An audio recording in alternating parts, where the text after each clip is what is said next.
வணக்கம்.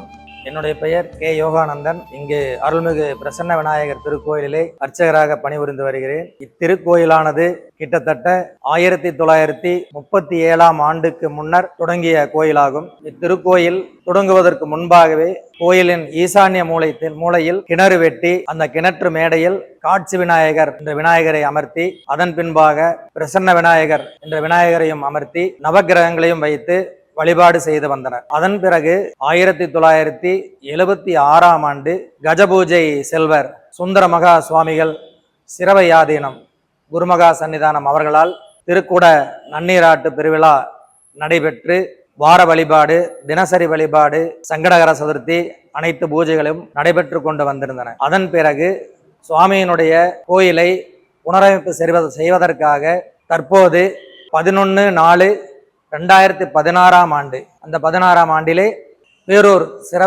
பேரூர் குருமகா சன்னிதானம் வரதாசல் அடிகளார் அவர்களும் சிரவையாதீனம் குமரகுருபர சுவாமிகள் தலைமையிலும் பொறுப்பு ஏற்று தற்போது இங்கு ஒரு மீட்டிங் போட்டு எல்லாரும் சேர்ந்து இந்த கோயிலை பெரிய அளவிலே கும்பாபிஷேகம் நடைபெறுவதற்காக அனைவரும் கூடி பேசினர்.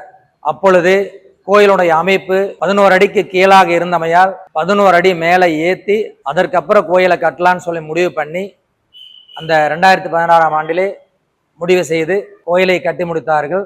இதற்கு இந்து சமய அறநிலையத்துறை அனுமதியுடனும் ஊர் மக்களும் அனைவரும் சேர்ந்து இந்த திருக்கோயிலை இந்த ஊர் கவுண்டர் திருப்பணி செல்வர் துரைசாமி கவுண்டர் அவர்கள் தலைமை பொறுப்பில் உயர் திரு நந்தகுமார் அவர்களும், திரு அருணாசலம் அவர்களும், திரு பழனிசாமி அண்ணா அவர்களும், திரு புவனேஸ்வரன் அவர்களும், திரு சுந்தரராஜ் அவர்களும் கொண்ட தலைமையிலே ஒரு திருப்பணிக்குழுவை ஏற்படுத்தி இந்த 11/4/2016ஆம் ஆண்டிலே மிகச்சிறந்த திருப்பணியை நடத்தி முடித்தனர். அதன் பிறகு இத்திருக்கோயிலிலே மூலவராக பிரசன்ன விநாயகரும், கன்னிமூலையிலே காட்சி விநாயகரும், இடதுபுறமாக சுப்பிரமணிய மூர்த்தியும், சுற்றி வலம் வரும்போது ஈசானி மூலையிலே நவகிரக சன்னதியும் அமைந்திருக்கிறது. பிள்ளையாருடைய நேர் எதிர்புறமாக மூசிக வாகனமும் சிறப்பாக நந்தியம்பெருமானும் பலிபீடமும் அமைந்திருக்கிறது. இந்த பலிபீடத்திலே தொட்டு வணங்குவோர்க்கு ஆணவம், அகந்தை போன்ற 5 குணங்கள், ஆகாத 5 குணங்கள் வேரோடு ஒழிய வேண்டுமாய் இந்த பலிபீடம் அமர்ந்திருக்கிறது. எனவே அந்த பலிபீடத்தை தொட்டு வணங்கும் போது மனிதனுக்கு இருக்கக்கூடிய அனைத்து ஆகாத குணங்களும் வேரோடு ஒழிய இந்த பலிபீடம் அமைந்திருக்கிறது. அதை தொட்டு வணங்கும் போது அனைத்தும் நிவர்த்தியாகும். நம்மளுடைய பிரசன்ன விநாயகருக்கு ஒவ்வொரு மாதமும் சங்கடகர சதுர்த்தி பூஜை நடைபெற்று கொண்டிருக்கிறது. அந்த சங்கடகர சதுர்த்தி பூஜையிலே மாலை 5 மணிக்கு கணபதி வேள்வியும், 6 மணிக்கு அபிஷேகமும், 7 மணிக்கு மகா தீபாராதனையும் நடைபெறும். அது சமயம் அனைத்து பக்தர்களும் அபிஷேக பொருட்களும் பிரசாத வகையிலும் கொண்டு வந்து பிரசன்ன விநாயகருடைய அருள் பெற்று சென்று கொண்டிருக்கிறார்கள். அதே போல ஒவ்வொரு மாதமும் வளர்பிறை சதுர்த்தியில் தேங்காய் தீப வழிபாடு நடைபெற்று கொண்டிருக்கிறது.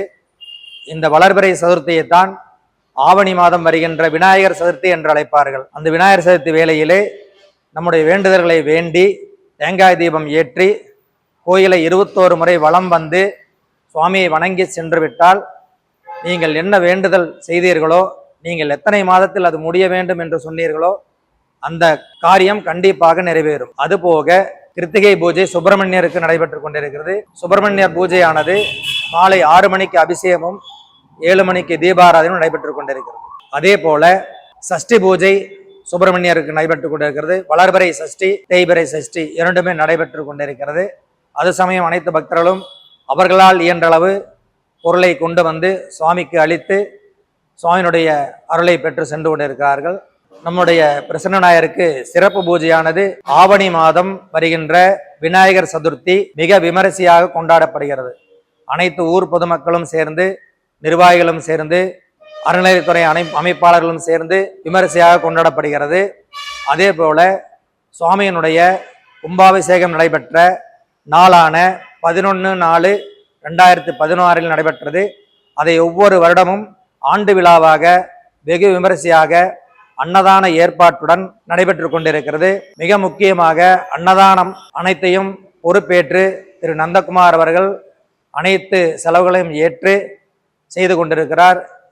இது சுவாமியினுடைய மிக அருமையான காரியமாக அவர் செய்து கொண்டிருக்கிறார்.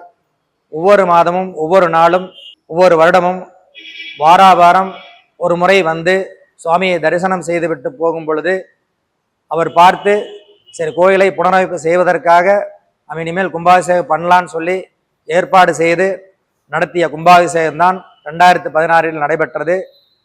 எல்லா காரியங்களும் எல்லா பூஜைகளும் பொறுப்பேற்று அவருடைய திருக்கரங்களால் நடைபெற்று கொண்டிருக்கிறது. ஒவ்வொரு மனிதனுக்கும் ராகு கேது இதனுடைய தாக்கம் அதிகமாக இருக்கும். அந்த தாக்கம் அதிகமாக இருக்கின்ற காலத்தில், கேதுனுடைய சஞ்சாரம் அதிகமாக இருக்கின்ற காலத்தில் பிள்ளையார் வழிபாடு மிக சிறப்பானதாகும்.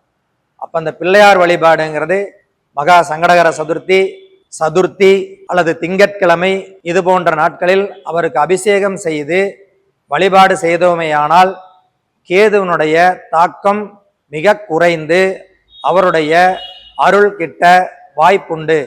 எனவே அனைத்து பக்தர்களும் அந்த விநாயகர் வழிபாட்டை, கேது திசை உள்ளவர்கள், கேது தாக்கம் அதிகமாக உள்ளவர்கள் விநாயகர் வழிபாடு செய்து பலன் பெற வேண்டுமாய் கேட்டுக்கொள்கிறோம்.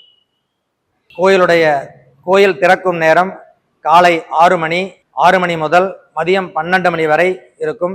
மாலை நேரம் 5:30 மணி முதல் 8 மணி வரை திறந்திருக்கும்.